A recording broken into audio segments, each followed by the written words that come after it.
this video, you're going to see how to transform a boring white shelf into one that looks absolutely amazing with a wood grain interior film. You can see some awesome tips and tricks on how to install this from Andrea from Cover Style. And you should really pay attention because it's going to be an awesome transformation and really make it a streamlined process where you can really get some good volume, especially if you go into a hotel, for example. You can really make some good money, especially if you incorporate all this stuff. So that being said, cleaning is absolutely critical, and you really want to apply a lot of primer, in this case solvent primer, because it's a sealed surface, and you want to put quite a bit of it on all the edges, especially in those breaks in between the vertical and horizontal. On the back edges, be extra thorough during this process. Make sure you leave enough time to dry, especially on that back edge right there, because a lot of hands are grabbing it sometimes, especially if it's a small cabinet. Measurement is absolutely key right now. So he starts at one side of the vertical, and then you always want to give a little extra bleed. In this case, probably about 3 or 4 centimeters, or about 2 inches, for example. Now for this piece, same type of measurement right now, where you want to wrap measure all the way from one side to the other, leave a little bit of extra material.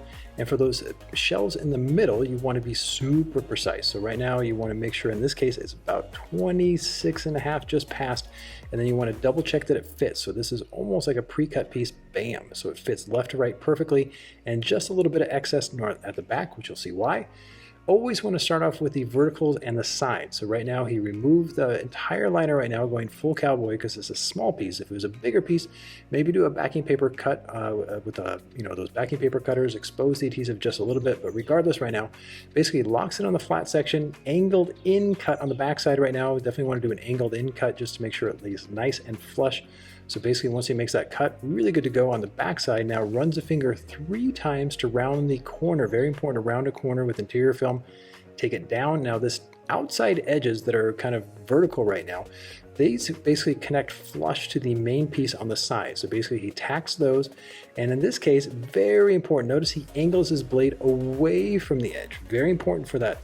Always angle your blade away here. Don't make it perpendicular in this case. By angling the blade away right now, he's actually going to have a little bit of material that goes into the gap when he folds the material in. That's really critical for visual and long-term holds. So just pay attention to that in a second.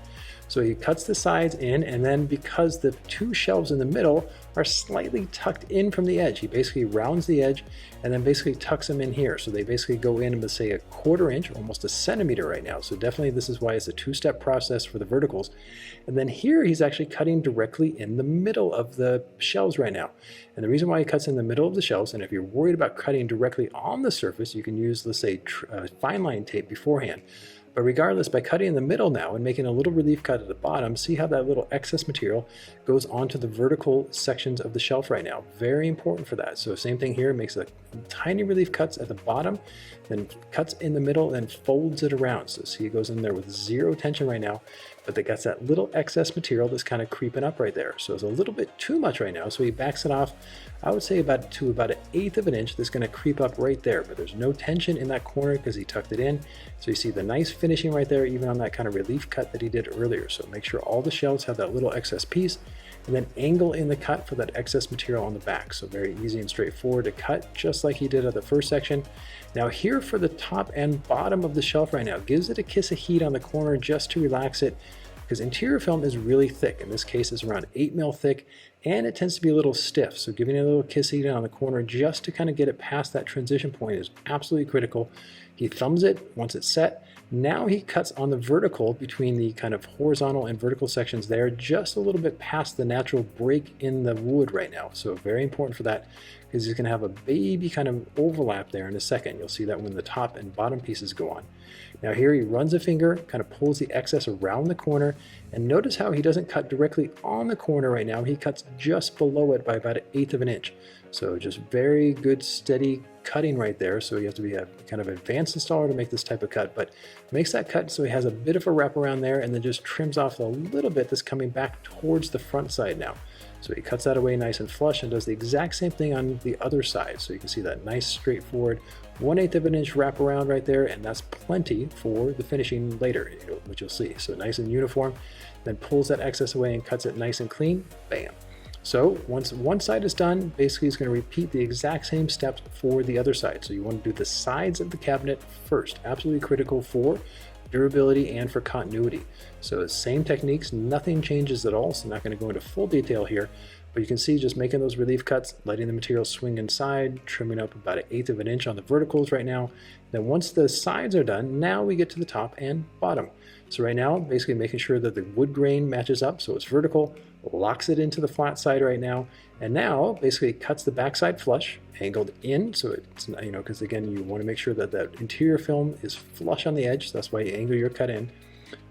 Kind of does the triple wraparound on with the thumb on the corner right now. And then here right now, very important, notice how he's going to change his cut. So notice that earlier he kind of angled his blade away. Well, now he's actually going to cut perpendicular 90 degrees. And the reason why is now because there's that little extra lip that we talked about earlier, about 1/8 of an inch up on those verticals, where now if he cuts straight right now, this is actually going to fit perfectly on the sides and get full coverage. So there's actually a kind of tiny little overlap in that corner right there. And what's cool about that is because if you try to like make almost like a butt joint in that corner, the chance of it kind of spreading out over time is really high.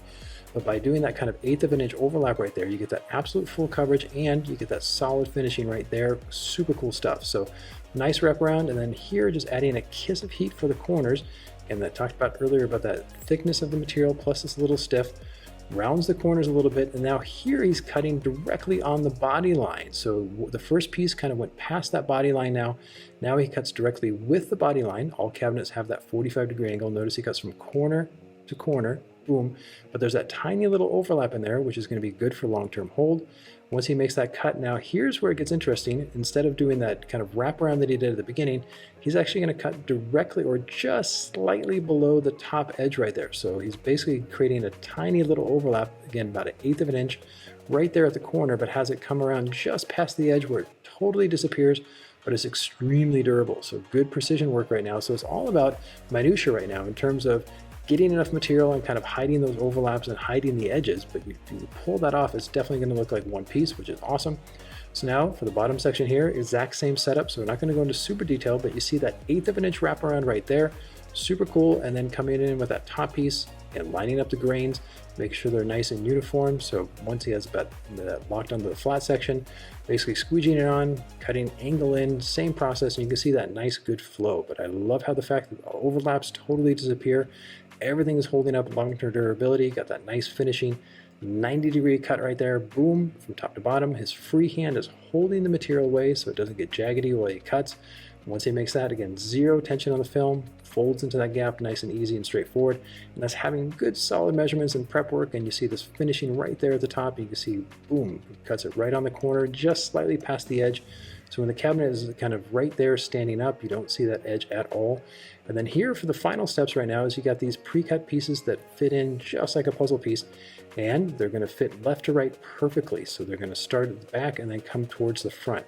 So always want to cut a little sliver of the backing paper away at the top, and then here, because it's a nice kind of a tight gap right now, always good to kind of start it off with a liner on, take the liner off, squeegee it onto the flat. And again, interior film super thick, so you really want to make sure you take your time on the corner. So you just run a finger on the upper corner back and forth so it really is super tight. Once it's onto that upper corner, do a little squeegee right on the flat section, which is super easy. Then once it's on the flat section, you're going to have to run the finger again. So in this case, it's a very small cabinet, so very easy to rotate, much easier to focus on right now. So he gets in a good, comfortable body position, rounds the corner right there on the front edge, and then just simple, once it's rounded that corner, then you can take the material all the way to the back. Boom, super easy and straightforward. So no need to kind of wrap around the back section of the cabinet right there. It can definitely be exposed white. So he just basically is now going to take his blade, angle the blade slightly in, good finishing on the top, going to do the exact same thing on the bottom, and then the bottom shelf, exact same process. So very easy and straightforward. So you can see that once you get the good setup and focus here, pre-cut pieces, and you know where your cuts are going to be, you can really get a super high quality transformation on a cabinet. I've seen a lot of people struggle with this type of stuff because they don't quite have a good system. And Andrea from Cover Style really has a great one here, so I hope you really appreciate it. And the final steps, of course, are just going to heat check over to make sure all the edges are sealed. Absolutely no need to post heat or edge seal. Just want to make sure those edges are down nice and tight with the heat. And here's a shot of the final result. And I love taking something that's boring and plain and standard, and with interior film, transforming it to something that looks like the real deal. Plus, it holds up for the long term. Hope you picked up some good tips and tricks. Thanks for watching. I'm Justin Pate.